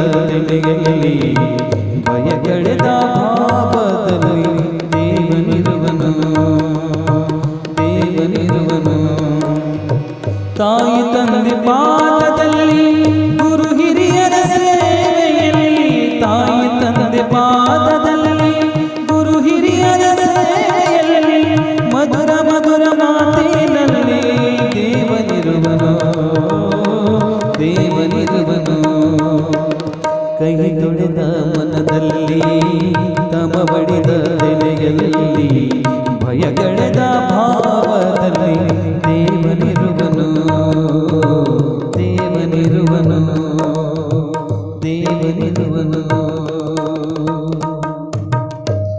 ಜಯ ಮಂಗಲಂ ಜಯ ಪರಾದೇಶ ಹರ ಮಹಾದೇವ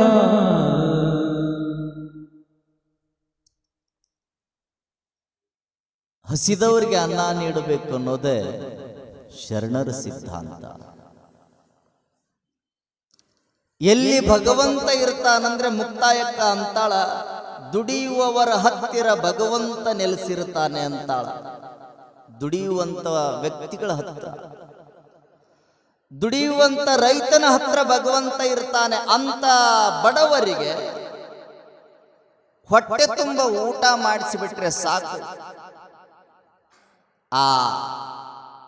ನೀವು ಉಣಿಸುವಂತ ಊಟ ಅದು ಭಗವಂತನಿಗೆ ಸಲ್ತದೆ. ಅವನು ಹೊಟ್ಟೆ ತುಂಬ ಊಟ ಮಾಡಿದ ಅಂದ್ರೆ ಸಾಕು, ನಿಮಗ ಮೋಕ್ಷ ಪ್ರಾಪ್ತಿ ಆಕೈತಿ ಅಂತಾಳ ಮುಕ್ತಾಯಕ್ಕ. ಹಾಗಾದ್ರೆ ನಾವು ಒಂದಿಷ್ಟು ಉಣಿಸುವಂತ ಕೆಲಸ ಮಾಡ್ಬೇಕಲ್ಲ, ನೀಡ್ಬೇಕಲ್ಲ. ಒಂದಿಷ್ಟು ಹಸಿದು ಮನೆ ಬಾಗಿಲಿಗೆ ಬಂದ್ರ ಒಂದಿಷ್ಟು ಊಟಕ್ಕೆ ನೀಡ್ಬೇಕಲ್ಲ. ನಾವು ನೀಡೋರಲ್ಲ. ಮೊದಲೆಲ್ಲ ಇತ್ತಂತ ಹಿರಿಯರು ಹೇಳ್ತಿದ್ರು. ಹಿರಿಯರು ಏನು ಹೇಳ್ತಿದ್ರಂದ್ರ, ಕೆರೆಯಂ ಕಟ್ಟಿಸು, ಕೆರೆಯಂ ಕಟ್ಟಿಸು, ಮರವಂ ನೆಡು, ಅರವಟಿಗೆಗಳನ್ನ ನಿರ್ಮಿಸುವಂತ ತಿಳ್ಕೊಂಡು ಹಿರಿಯರು ಮಕ್ಕಳಿಗೆ ಬೋಧನಾ ಮಾಡ್ತಿದ್ರಂತೆ. ಮರ ನೆಡಬೇಕಂತ, ಮರ ಹತ್ತಿಸ್ಬೇಕಂತೆ. ಮರ ಹಚ್ಚಿದ್ರ ಆ ಮರ ನಿನಗೆ ನೆರಳು ಕೊಡ್ಲಿಲ್ಲ ಅಂದ್ರೂ ಚಿಂತೆ ಇಲ್ಲ, ಮುಂದೆ ದಣಿದು ಬಂದ ವ್ಯಕ್ತಿ ಏನಾದ್ರೂ ಆ ಗಿಡದ ಕೆಳಗ ಕುಳಿತು ಭಗವಂತ ಬಿಸಿಲಿನ ಸಂದರ್ಭದೊಳಗ ಸ್ವಲ್ಪ ನಡ್ಕೊಂತ ಬರ್ತಿರ್ಬೇಕಾದ್ರ ಈ ಗಿಡದ ಕೆಳಗಡೆ ನಾ ಕುಳಿತನಪ್ಪ, ಒಂದಿಷ್ಟು ಆನಂದ ಸಿಕ್ತು, ಯಾವ ಭಗವಂತ ಯಾವ ಪುಣ್ಯವಂತ ಈ ಮರವನ್ನ ಹಚ್ಚಾನೋ ಏನು ಅಂತ ತಿಳ್ಕೊಂಡು ಹೇಳಿಬಿಟ್ರೆ ಸಾಕು, ನಿನ್ನ ಜನ್ಮ ಸಾರ್ಥಕ. ಯಾವ ಪುಣ್ಯಾತ್ಮ ಈ ಗಿಡ ಹಚ್ಚಾನ ಅಂತ ಒಂದು ಸಾರಿ ನೆನೆಸಿದ್ರೆ ನಿನ್ನ ಜನ್ಮ ಸಾರ್ಥಕ. ಮತ್ತೆ ಅವ್ರು ಹೇಳ್ತಿದ್ರು, ಕೆರೆಯಂ ಕಡಿ, ಕೆರೆಯಂ ಕಟ್ಟಿಸು. ಕೆರೆ ಯಾಕೆ ಕಟ್ಟಿಸ್ಬೇಕಂದ್ರೆ ಮುಖ ಪ್ರಾಣಿಗಳು ಜನಗಳು ನೀರಿನ ಹಾಹಾಕಾರ ಆದಾಗ, ನೀರಿನ ದಾಹ ಆದಾಗ ಆ ಕೆರೆಗೆ ಬಂದು ಎಲ್ಲ ಪ್ರಾಣಿ ಪಕ್ಷಿಗಳು ಮಾನವರು ಕುಡಿತಾರಲ್ಲ, ಆ ಸಂದರ್ಭದೊಳಗೆ ನೀರನ್ನ ಕುಡಿದು ಅಂದ್ರೆ ಅವು ಅಂತಾವ, ಯಾವ ಪುಣ್ಯಾತ್ಮ ಈ ಕೆರೆಯನ್ನು ಕಟ್ಸ್ಯಾನ ಆ ಪುಣ್ಯಾತ್ಮನಿಗೆ ಒಂದು ನಮ್ಮ ಸಲಾಮ್ ಇರ್ಲಿ ಅಂತ ಯಾವಾಗ ಕೇಳ್ತಾವ ಅನ್ಕೊಳ್ತಾವ, ಅವಾಗ ನಿನ್ನ ಜನ್ಮ ಸಾರ್ಥಕ. ಅರವಟಿಗೆಗಳನ್ನ ನಿರ್ಮಿಸು. ಅರವಟಿಗೆಗಳು ಅಂದ್ರೆ ಅನ್ನಛತ್ರಗಳು, ಅನ್ನಛತ್ರಗಳು. ಅಂತ ಅನ್ನಛತ್ರಗಳನ್ನ ನಿರ್ಮಾಣ ಮಾಡು. ಯಾಕಂದ್ರೆ ಯಾರಾದ್ರೂ ಊರಿಗೆ ಹೋಗುವಂತ ವ್ಯಕ್ತಿಗಳು ರಾತ್ರಿಯ ಸಂದರ್ಭದಲ್ಲಿ ನಡೆದು ಹೋಗ್ತಿರ್ಬೇಕಾದ್ರೆ ಹಸಿವಾಯ್ತು ಅಂದ್ರೆ ಆ ಛತ್ರಕ್ಕೆ ಬಂದು ಪ್ರಸಾದ ಮಾಡಿ ಅನ್ನವನ್ನು ಸ್ವೀಕಾರ ಮಾಡಿ ಒಂದಿಷ್ಟು ಇಲ್ಲೇ ಮಲ್ಕೊಂಡು ಎದ್ದು ಹೋಗ್ತಾರಲ್ಲ ಅಂತ ಉಪಯೋಗದ ಕಾರ್ಯವನ್ನ ಮಾಡು, ಅಂತ ಉಪಯೋಗವನ್ನ ಮಾಡು, ಆ ತರನಾಗಿ ನೀ ಬದುಕು ಅಂದಾಗ ನಿನ್ನ ಜನ್ಮ ಸಾರ್ಥಕ ಅಂತ ತಿಳ್ಕೊಂಡು ಹಿರಿಯರೆಲ್ಲ ಹೇಳ್ಕೊಂತ ಬರ್ತಿದ್ರು. ಅರವಟ್ಟಿಗೆಗಳನ್ನ ನಿರ್ಮಿಸು, ಅನ್ನಛತ್ರಗಳನ್ನ ತಯಾರು ಮಾಡು, ಬಂದು ಉಂಡ್ರು ಅಂದ್ರೆ ನಿನ್ನ ಜನ್ಮ ಸಾರ್ಥಕ. ಆದ್ರೆ ಈಗಿನವ್ರು ಅಂತಾರ ಮರವಂ ಕಡಿ ಕೆರೆಯ ಮುಚ್ಚ ಮನೆಯಂ ನಿರ್ಮಿಸು. ಮರ ಕಡಿಯೋದು, ಕೆರೆ ಮುಚ್ಚೋದು, ಮನೆ ಕಟ್ಟೋ ಈ ದಿನ ಆಗಿದೆ. ಮತ್ತೆ ಮನಿ ಬಾಗಿಲ ತೆರೆದು ಕುಂಡ್ರಂತಿದ್ರು ಹಿಂದಿನವರು. ಯಾಕ ಹಸಿದವೇನಾರು ಮನಿ ಬಾಗಿಲಿಗೆ ಬಂದ್ರ ಒಂದಿಷ್ಟು ರೊಟ್ಟಿಯರ ಒಂದಿಷ್ಟು ಅನ್ನರ ನೀಡಿ ಬಿಡಪ್ಪ, ಅವನು ಖುಷಿ ಪಟ್ಕೊಂತ ಹೋಗ್ತಾನ ಅಂತ ತಿಳ್ಕೊಂಡು ಹೇಳ್ತಿದ್ರು. ಈಗೆಲ್ಲರೂ ಕದ ಹಾಕಂತ ಕದ ಹಾಕ. ಹಿಂದೆಲ್ಲ ಬಾಗಲ ತೆರೆದು ಕುಂಡ್ರಪ್ಪ ಹಸದವ್ರು ಬರ್ತಿದ್ರು ಅಂತಿದ್ರು. ಈಗೆಲ್ಲ ಕದ ಮುಚ್ಚಿಬಿಡ್ರಿ, ಯಾಕ ಸೊಳ್ಳೆ ಬರ್ತಾ ಒಳಗ. ಅವಾಗ ಕದ ತೆರೆದು ಉಣ್ತಿದ್ರು, ಈಗ ಕದ ಮುಚ್ಕೊಂಡು ಉಣ್ತಾರ. ಯಾಕಂದ್ರೆ ಅವಾಗ ಕೊಡಬೇಕನ್ನುವ ಭಾವ ಇತ್ತು, ಉಣಿಸ್ಬೇಕನ್ನುವಂತ ಭಾವ ಇತ್ತು. ಈಗ ಯಾರ ಬಂದ್ಗಿಂದರು ಒಳಗ ನಮ್ಗ ಸಿಗೋದಿಲ್ಲ, ಮುಚ್ಚಿಬಿಡು ಕದ ಅಂತ ಹೇಳುವ ಪದ್ಧತಿ ಆಗಿದೆ. ಶರಣರು ಆ ಸಿದ್ಧಾಂತವನ್ನ ನಮಗೆ ಕಲಿಸ್ಲಿಲ್ಲ. ಶಿವಶರಣರು ಹೇಳಿದ ಸಿದ್ಧಾಂತ ಏನು ಅಂದ್ರೆ, ನಿನ್ನ ಹತ್ರ ಒಂದು ರೊಟ್ಟಿ ಇದೆ ಅಂದ್ರೆ ಅದರಲ್ಲಿ ಅರ್ಧ ಭಾಗವನ್ನ ಹಸಿದು ಬಂದವನಿಗೆ ನೀಡು, ಇನ್ನರ್ಧ ಭಾಗವನ್ನ ಸ್ವೀಕಾರ ಮಾಡು. ಇದ್ರೆ ಸ್ವೀಕಾರ ಮಾಡು, ಇರ್ಲಿಲ್ಲ ಅಂದ್ರೆ ಕೊಟ್ಟು ಖುಷಿಯಿಂದ ಇರುವಂತ ತಿಳ್ಕೊಂಡು ಹೇಳ್ತಾರಂದ್ರೆ, ನಾವು ಒಂದಿಷ್ಟು ಜೀವಂತ ಇರುವಾಗಲೇ, ನಾವು ಬದುಕಿರುವಾಗಲೇ ಒಂದಿಷ್ಟು ಅನ್ನವನ್ನ ದಾನ ಮಾಡಿ ಮೋಕ್ಷವನ್ನ ಪ್ರಾಪ್ತಿ ಮಾಡಿಕೊಳ್ಳೋಣ ಅಂತ ತಿಳ್ಕೊಂಡು ಮುಕ್ತಾಯಕ್ಕ ನಮಗೆ ಬಹಳ ವಿಶೇಷವಾದ ವಚನವನ್ನ ಕೊಟ್ಟು ಕಳಿಸಿದ್ದಾಳೆ. ಉಣಿಸ್ಬೇಕು, ನೀಡಬೇಕು. ನೀಡವ್ರು ಯಾರದಾರ? ನೀಡವ್ರಂಕರ ಸುದ್ದಿನೇ ಇಲ್ಲ. ಈಗ ಕೆಟ್ಟ ಜಿಪುಂಡ್ರಿ ಇರ್ತಾರ. ಯಾರು ಕೊಡ್ತಾರ, ಯಾರು ಉದಾರಿಗಳಂದ್ರ, ಯಾರಲ್ಲಿ ಸಂಪತ್ತಿರೋದಿಲ್ಲ ಅವರೇ ಉದಾರಿಗಳು, ಅವರೇ ಉದಾರಿಗಳು. ಮನೆಯೊಳಗೆ ಎಲ್ಲಾ ಸಂಪತ್ತೈತಿ ಅಂದ್ರೂ ಸಹಿತ ಉದಾರತ್ವ ಇರೋದಿಲ್ಲ ಅವ್ರ ಹತ್ರ. ಶರಣರು ಹೇಳ್ತಾರ, ಉದಾರತ್ವ ಮನೋಭಾವ ನಿಮ್ಮಲ್ಲಿ ಇರಬೇಕು. ಒಂದಿಷ್ಟು ನೀಡಬೇಕು, ಒಂದಿಷ್ಟು ಧರ್ಮ ಕಾರ್ಯಗಳಿಗೆ ಕೊಡಬೇಕು. ಎಲ್ಲಾದ್ರೂ ಪ್ರವಚನ ಪುಣ್ಯಕಥೆಗಳು ನಡೆದಾವಂದ್ರೆ ಅಲ್ಲಿಷ್ಟು ಕೊಡಬೇಕು. ಎಲ್ಲಾದ್ರೂ ಧಾರ್ಮಿಕ ಕಾರ್ಯಕ್ರಮಗಳು ನಡೆದಾವಂದ್ರೆ ಅಲ್ಲಿಷ್ಟು ಕೊಡಬೇಕು. ಎಲ್ಲಾದ್ರೂ ನೊಂದವರದಾರ ಅನಾಥರದಾರ ಅಂದ್ರೆ ಅವ್ರಿಗಿಷ್ಟು ನೀಡಿ ಬದುಕಬೇಕು ಅನ್ನೋದನ್ನ ಕಲಿಸಿದ್ರು. ಕೊಡಬೇಕು, ಉಣಿಸ್. ನಾವು ನೀಡವ್ರಿಲ್ಲ. ಎಷ್ಟು ಜಿಪುಂಡ್ರಿರ್ತಾರಂದ್ರೆ ಹೇಳ್ತೀನಿ ನಿಮ್ಗೆ.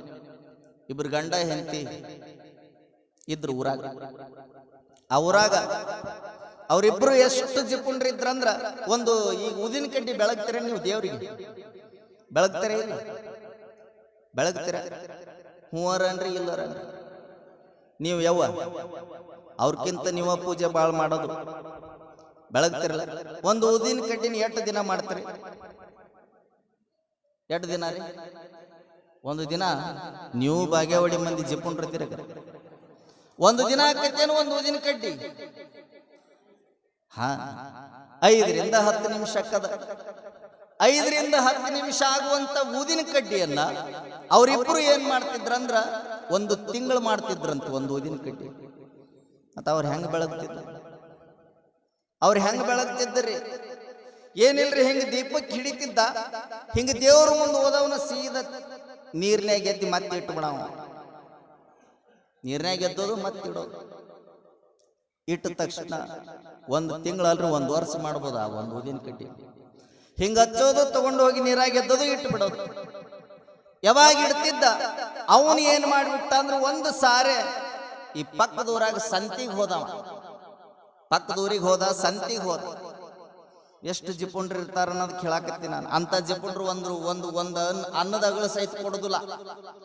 ಅವರು ಸಂತಿಗೆ ಹೋಗಬೇಕಾದ್ರ ಪಕ್ಕದ ಊರು 4-5 ಕಿಲೋಮೀಟರ್ ಇತ್ತು, ನಡ್ಕೊಂತ ಹೋಗೋದು. ಅವತ್ತಿನ ದಿನಮಾನದೊಳಗೆ ನಡ್ಕೊಂತ ಹೋಗಿ ಸಂತಿ ಮಾಡ್ಬೇಕಾದ್ರ ಕಾಯಿಪಲ್ಲೆ ಮಾರ್ಕೆಟ್ಗೆ ಹೋದವ.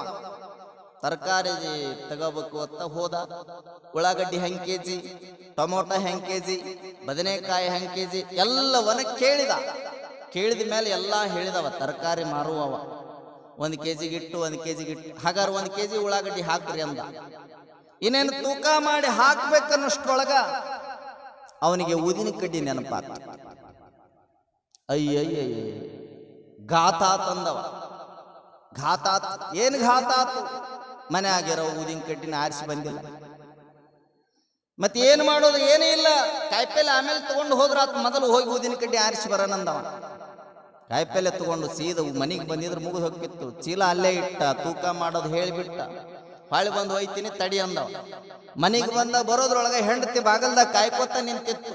ನನ್ನ ಗಂಡ ಬರ್ತಾನ, ಬಜ್ಜಿ ತರ್ತಾನ, ಜಿಲೇಬಿ ತರ್ತಾನ, ಅದನ್ನ ತರ್ತಾನ, ಇದನ್ನ ತರ್ತಾನಂತ ಇದು ಕಾಯ್ಕೋತ ನಿಂತಿತ್ತು. ಬಾಗಿಲದೊಳಗೆ ನಿಂತಿತ್ತು.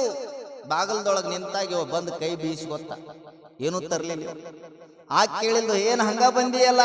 ಬಜ್ಜಿ ಎಲ್ಲೇ, ಜಿಲೇಬಿ ಎಲ್ಲೇ? ಬಜ್ಜಿನೂ ಇಲ್ಲ, ಜಿಲೇಬಿನೂ ಇಲ್ಲ, ಎಲ್ಲ ಊದಿನ ಕಡ್ಡಿ ನೆಪದೊಳಗೆ ಹಂಗ ಬಂದಿ ನಮ್ಮ. ಯಾಕ ಅಂದ್ಲಕ್ಕ, ಊದಿನ ಕಡ್ಡಿನ ಆರಿಸಿಲ್ಲ ನಾ ಇವತ್ತು. ನೀನ್ ಅಟ್ಟ ಶಾಣೆನೋ ಅಂದ್ಲಕ್ಕ. ನೀ ಅಟ್ಟ ಶಾಣೆ, ನಿನ್ಕಿನ ನೀ ಏನಿತ್ತಾಗ ಹೋದಲ್ಲ, ನಿನ್ಕಿನ ಮೊದಲು ಆರಿಸಿಟ್ಟಿನಿ ಅಂದ್ಲಾಕ. ಅವ ಅಂದ್ರ ಅವನ್ಕಿನ ಅಪ್ಪ ಹಾಕಿ ದೀಪ ಆರಿಸೋಕ ಆರಿಸಿಟ್ಟಿನ ಅಂದ್ಲು. ಯಾವಾಗ ಆರಿಸಿಟ್ಟಿನ ಅಂದ್ಲು ಅವಾಗ ಚಲೋ ಆತ್ ಬಿಡು, ಜೀವ ಹೋದದ್ದು ಬಂದಂಗಾತಂದವ. ಹೋದ ಜೀವ ಬಂದಂಗಾತು, ಚಲೋ ಆಯ್ತು ಅನ್ಕೊಂಡ. ಅಂದು ಮತ್ತ ಸಂತಿ ತರ್ಲ ಅಂತ ಹೊಂಟಾಗ ಆಕೆ ಅಂತಾಳ, ನಿನಗೆ ಏಟು ಬುದ್ಧಿ ಐತೇನ? ಯಾಕಂತೀಯಲ್ಲ, ಹೋಗಾಗ 8 ಕಿಲೋಮೀಟರ್, ಬರಾಗೆಟ್ಟು 8, ಮತ್ತೆ 8 ಕಿಲೋಮೀಟರ್ ನಡ್ಕೊಂತ ಹೊಕ್ಕಿಯಲ್ಲ, ಕಾಲಾಗಿರೋದ್ರ ಗತಿ ಏನಂದ್ಲ ಆಕಿ. ಪುಣ್ಯಾತ್ಮಿ ಕಾಲಾಗಿರ್ತಾವಲ್ಲ ಪಾದ್ರಾಕ್ಷ, ಅದ್ರ ಗತಿ ಏನಂದ್ಲ ಆಕಿ. ಅವ ಅಂದ, ನೀನ್ ಅಟ್ಟ ಶಾಣಕ್ಕೆ ಹಾಕೋಬಾರ್ದು ಅಂತ 2 ತಗೊಂಡು ಬಕ್ಕಂದಾಗ ಇಟ್ಕೊಂಡು ಬಂದೀನಂದವ. 2 ತಗೊಂಡು ಜೇಬಿನಾಗ ಇಟ್ಕೊಂಡು ಬಂದೀನಂದವ. ಯಾವಾಗ ಜೇಬಿನಾಗ ಇಟ್ಕೊಂಡು ಬಂದಿನಂದ, ಕಾಲಾಗಿರುವವು ಪಾದರಾಕ್ಷಗಳು ಸವಿಬಾರದು ಅನ್ನುವಂಥ ವ್ಯಕ್ತಿಗಳು ಬಡವರಿಗೆ ಅನ್ನವನ್ನು ನೀಡೋದಿಲ್ಲ. ಹಸಿದವರಿಗೆ ಅನ್ನ ನೀಡೋದಿಲ್ಲ. ಹಸಿದವರಿಗೆ ಅನ್ನ ನೀಡೋದೇ ಆ ಭಗವಂತನಿಗೆ ಉಣಿಸಿದಂತೆ. ಶಿವನನ್ನ ಕಾಣೋದು ಯಾರಲ್ಲಿ ಅಂದ್ರ, ಮಹಾನ್ ತಪಸ್ವಿಗಳು ಹೇಳ್ತಾರ, ಶಿವ ಯಾರಲ್ಲಿದಾನಂದ್ರೆ ಯಾವ ಭಿಕ್ಷುಕ ಮನೆಯ ಬಾಗಿಲಿಗೆ ಬರ್ತಾನ ಆ ಭಿಕ್ಷುಕನೇ ಸಾಕ್ಷಾತ್ ಶಿವನ ಸ್ವರೂಪಿ ಅಂತಾರ. ಸಾಕ್ಷಾತ್ ಶಿವನ ಸ್ವರೂಪಿ. ಅದಕ್ಕೊಂದಿಷ್ಟು ನೀಡ್ರವ. ನಾಳಿಂದ ಯಾರ ಮನೆ ಬಂದ್ರ ಒಂದಿಷ್ಟು ನೀಡೋದು ಮಾಡ್ರಿ. ಯಾಕೆ ನೀಡೋದಿಲ್ಲ ಅಂದ್ರೆ ನಮ್ಮ ಮಂದಿ ಬಹಳ ಬೆರಿಕಾಯಿ ಬಿಟ್ರಿ. ಎಲ್ಲರ ಕೈಯಾಗ ಮೊಬೈಲ್. ಆ ಮೊಬೈಲ್ ಅಂದ್ರೆ ಎಷ್ಟು ವಿಚಿತ್ರ ಮೊಬೈಲ್ ಅದಾವ, ಏನೇನು ಮಾಡ್ತಾವ ಹೇಳಕ್ ಆಗುದಿಲ್ಲ. ಮೊಬೈಲ್ ಮಾರಕನೂ ಹೌದು, ಅವು ಒಳಿತನ್ನು ಮಾಡ್ತಾವ, ಕೆಟ್ಟದ್ದು ಮಾಡ್ತಾವ. ಮೊಬೈಲ್ ಇದ್ದವು. ಒಮ್ಮೆ ಒಬ್ಬ ಭಿಕ್ಷುಕ ಬಂದು ಒಂದು ಮನೆಗೆ ಬಂದು ಕೇಳ್ತಾನ, ಅವರ ಏನಾರ ಇದ್ರ ನೀಡ್ರಿ ಅಂದವ. ಏನಾರ ಏನ್ ನೀಡ್ಬೇಕಪ್ಪ, ನಮ್ಮ ಮನೆಗ ನಾವು ಮಾಡಿಲ್ಲ, ನಿನ್ಗೇನ್ ನೀಡ್ಬೇಕು ನಡಿ ಅಂದ್ಲಾಕಿ. ಅವರ ಬಿಸೇದರ ನೀಡ್ರಿ ಅಂದವ. ಬಿಸೇದನ ಅವ ಮಾಡಿಲ್ಲ, ನೀಡುದಿಲ್ಲ ನಡಿ ಅಂದ್ಲು. ಅವರ ಆರಿದ್ದರ ನೀಡ್ರಿ, ಅದು ಇಲ್ಲ ನಮ್ಮ ಮನ್ಯಾಗ. ಹೋಗ್ಲಿ ತಂಗಳದ್ದರ ನೀಡ್ರಿ, ಅದು ಇಲ್ಲ. ಹೋಗ್ಲಿ ಹಳಸಿದ್ದರ ನೀಡ್ರಿ, ನಮ್ಮನೆಗ ಅದು ಇಲ್ಲ. ಮತ್ ನೀವೇನ್ ತಿಂತೀರಂದವ. ನೀವೇನ್ ತಿಂತೀರಿ? ಏನೂ ಇಲ್ಲ ನಮ್ಮ ಮನ್ಯಾಗ. ಹಂಗಾರ ನನ್ನ ಜೊತೆ ಬಂದ್ಬಿಡ್ರಿ ಅಂದವ. ನನ್ನ ಜೊತೆ ಬಂದ್ಬಿಡ್ರಿ, ನನ್ನ ಜೊತೆ ಬಂದ್ರೆ ನಿಮಗೂ ಆಕೈತಿ ನನಗೂ ಆಕೈತಿ, ಬರ್ರಿ ಅಂದವ. ನಾವೊಂದು ಮನಿ ಬೇಡಿದ್ರೆ ನೀವೊಂದು ಮನಿ ಬೇಡಂತ್ರಿ. ಯಾವಾಗ ಹಾಗಂದ ಅವಾಗ ಆಕೆಂತಾಳ, ಏನಿಲ್ಲ ನಮಗೆಲ್ಲ ಮಕ್ಕಳು ಗಂಡ್ರು ಎಲ್ಲರೂ ಎದ್ದ ಮೇಲೆ ಬಿಸಿದು ಮಾಡ್ಕೊಂಡು ಉಣ್ತೀವಪ್ಪ, ನಾವೇನು ಬರೋದಿಲ್ಲ ನಡಿ ಅಂದ್ಲಕ್ಕೆ. ಹಂಗಾರೆ ಒಂದು ಕೆಲಸ ಮಾಡ್ರಿ, ಏನ್ ಮಾಡ್ಬೇಕು, ನಂದು ಫೋನ್ ನಂಬರ್ ತಗೋರಿ ಅಂದ. ಫೋನ್ ನಂಬರ್ ತಗೋರಿ. ಎದಕ್ಕ? ಏನಿಲ್ರಿ, ಬಿಸಿದ್ ರೆಡಿ ಆದ ತಕ್ಷಣ ಒಂದು ಮಿಸ್ ಕಾಲ್ ಮಾಡ್ರಿ ಅಂದ. ಯಾವಾಗ ಮಿಸ್ ಕಾಲ್ ಮಾಡಂದ ಅವಾಗ ಆ ಹೆಣ್ಮಗಳಂತಾಳ, ಮಿಸ್ ಕಾಲ್ ಏನ್ ಮಾಡೋದಿಲ್ಲ, ವಾಟ್ಸಪ್ನ್ಯಾಗ ಫೋಟೋ ತೆಗೆದು ಸೆಂಡ್ ಮಾಡಿಬಿಡ್ತೀನಿ ತಗೊಂಡ್ಲಾಕಿ. ಅಷ್ಟು ಫಾರ್ವರ್ಡ್ ಆಗೈತಿ ಜನ, ಅಷ್ಟು ಬೆರಿಕೆ ಆಗಿದೆ. ಆ ಬೆರಿಕಿತನ, ಆ ಫಾರ್ವರ್ಡ್ ಅದ್ಯಾವುದೂ ನಮಗೆ ಬೇಡ. ಶರಣರ ಸಿದ್ಧಾಂತಗಳನ್ನು ನಮ್ಮ ಬದುಕಿನೊಳಗೆ ನಾವು ಅಳವಡಿಸಿಕೊಂಡು ಶರಣರಂತೆ ಬದುಕಿದರೆ ನಾವೇ ಮುಂದೊಂದು ದಿನ ಈ ಭೂಮಿಯನ್ನ, ಈ ನಾಡನ್ನ ಕೈಲಾಸವನ್ನಾಗಿ ನಿರ್ಮಿಸಿಕೊಳ್ಳಲಿಕ್ಕೆ ಸಾಧ್ಯವಾಗ್ತೈತಿ ಅನ್ನುವಂಥ ಸಿದ್ಧಾಂತವನ್ನ ಕಲ್ಯಾಣದ ಶರಣರು ನಮಗೆ ನೀಡಿದ್ದಾರೆ. ಕೊಟ್ಟಿದ್ದಾರೆ. ಕಲ್ಯಾಣ ಅಂದ್ರೆ ಸುಖಿ ರಾಜ್ಯ, ಸುಖಿ ರಾಜ್ಯ. ಕಲ್ಯಾಣದಲ್ಲಿ ಎಲ್ಲರೂ ಕಾಯ್ಕ ಮಾಡ್ತಿದ್ರು. ಬಸವಣ್ಣ ಅಂತಾನ, ಬೇಡುವವರಿಲ್ಲದೆ ಬಡವನಾನಾದೆ. ಎಷ್ಟು ಸುಂದರವಾದ ಮಾತನ್ನಂತ ನೋಡ್ರಿ. ಬೇಡುವವರಿಲ್ಲದೆ ಬಡವನಾನಾದೆ. ಕಲ್ಯಾಣದಲ್ಲಿ ಯಾರೂ ಬೇಡವರಿಲ್ಲ. ಯಾಕ? ಎಲ್ಲಿ ಬೇಡವ್ರು ಇರ್ತಾರಂದ್ರೆ ಅಲ್ಲಿ ದುಡಿಯೋರು ಇರೋದಿಲ್ಲ. ಎಲ್ಲಿ ಬೇಡವ್ರು ಇರೋದಿಲ್ಲ ಅಂದ್ರೆ ಅಲ್ಲಿ ಎಲ್ಲರೂ ದುಡಿತಾರೆ. ಹಾಗಾಗಿ ಕಲ್ಯಾಣದಲ್ಲಿ ಎಲ್ಲರೂ ಸಹಿತ ದುಡಿತಿದ್ರು. ದುಡಿದು ಪ್ರತಿಯೊಬ್ಬ ಶರಣನ ಸಿದ್ಧಾಂತವೇ ದಾಸೋಹ. ದಾಸೋಹ. ಕಲ್ಯಾಣದಲ್ಲಿರುವಂತ ಪ್ರತಿಯೊಬ್ಬ ಶರಣರು ಸಹಿತ ದಾಸೋಹ ಮಾಡ್ತಿದ್ರು, ಉಣಿಸ್ತಿದ್ರು. ಯಾರಿಗೆ ಉಣಿಸ್ತಿದ್ರು ಅಂದ್ರೆ ಎಲ್ಲ ಶರಣರಿಗೆ ಪ್ರಸಾದವನ್ನ ಮಾಡಿಸ್ತಿದ್ರು. ಅಂದ್ರೆ ಪ್ರಸಾದ ಮಾಡಿಸುವುದೇ ಮೋಕ್ಷಕ್ಕೆ ಹಾದಿ ಅಂತಾರೆ. ಕಲ್ಯಾಣದೊಳಗ ಪ್ರತಿಯೊಬ್ಬ ಜೀವಿನೂ ಸಹಿತ, ಪ್ರತಿಯೊಬ್ಬ ಶರಣರೂ ಸಹಿತ ದಿನನಿತ್ಯ ಕಾಯಕವನ್ನ ಮಾಡಿ ಆ ಕಾಯಕದಿಂದ ಬಂದಿರುವಂತ ಸಂಪತ್ತನ್ನ ದಾಸೋಹ ರೂಪದಲ್ಲಿ ಎಲ್ಲ ಶರಣರಿಗೆ ಉಣಬಡಿಸ್ತಿದ್ರು, ನೀಡುತ್ತಿದ್ರು. ಅವರ ಹೊಟ್ಟೆಯನ್ನ ತುಂಬಿಸ್ತಿದ್ರು, ಅವರಿಗೆ ತೃಪ್ತಿ ಪಡಿಸ್ತಿದ್ರು. ಅದಕ್ಕೆ ನಾವು ಒಂದಿಷ್ಟು ಶರಣರ ನಾಡಿನೊಳಗ ನಮ್ಮೆಲ್ಲ ಶರಣರ ಅಣ್ಣ ಯಾರು, ಅಪ್ಪ ಯಾರು ಅಂದ್ರೆ ಅದು ಬಸವಣ್ಣ. ಅಂತ ಬಸವಣ್ಣನ ಜನ್ಮಸ್ಥಳವಾಗಿರುವಂತ ಬಾಗೇವಾಡಿಯೊಳಗ ನಾವು ಒಂದಿಷ್ಟು ಹಸಿದು ಬಂದವರಿಗೆ ಅನ್ನವನ್ನ ನೀಡಿದರೆ ನಾವು ಶರಣ ಸಿದ್ಧಾಂತವನ್ನ ಜೀವನದಲ್ಲಿ ಅಳವಡಿಸಿಕೊಂಡಂತೆ ಅನ್ನುವಂಥ ಭಾವವನ್ನು ಎಲ್ಲರೂ ತಂದುಕೊಂಡು ನೀವು ನೀಡುವಂತ ಕೆಲಸ ಮಾಡಿ, ಉಣಿಸುವಂತ ಕೆಲಸ ಮಾಡಿ. ಅದಕ್ಕೆ ಮುಕ್ತಿ ಅದರೊಳಗೈತಪ್ಪ. ಅದನ್ನು ಬಿಟ್ಟು ಸತ್ತ ಮೇಲೆ ಮೋಕ್ಷ ಸಿಗುತ್ತೆ ಅಂತ ತಿಳ್ಕೊಂಡು ಭಾವಿಸ್ಕೊಳ್ಬಾರ್ದು ಅಂತ ಮುಕ್ತಾಯಕ್ಕೆ ನಮ್ಗೆ ಹೇಳ್ಕೊಂತ ಬರ್ತಾಳಂದ್ರೆ, ನಾವು ಬಡವರಿಗೆ, ಹಸಿದವರ ಮಧ್ಯದಲ್ಲಿ ನಾವು ಮುಕ್ತಿ ಅನ್ನೋದು ಅಡಗಿ ಕುಳಿತಿದೆ ಅಂತ ಮುಕ್ತಿಯನ್ನ ನಾವು ಪಡ್ಕೊಳ್ಬೇಕಾದ್ರೆ ಹಸಿದವರಿಗೆ ಅನ್ನವನ್ನು ನೀಡಬೇಕು ಅನ್ನುವಂಥ ಸಿದ್ಧಾಂತವನ್ನ ಬಹಳ ಸ್ಪಷ್ಟವಾಗಿ ನಮಗ ಮುಕ್ತಾಯಕ್ಕೆ ತಿಳಿಸಿಕೊಟ್ಟಿದ್ದಾಳೆ. ಅದಕ್ಕೆ ಕಾಡಿಗೆ ಓಡುವುದಲ್ಲ, ಗವಿಗೆ ಹೋಗಿ ಕುಂಡ್ರುವುದಲ್ಲ ಮೋಕ್ಷ ಬೇಕು ಅಂದ್ರೆ.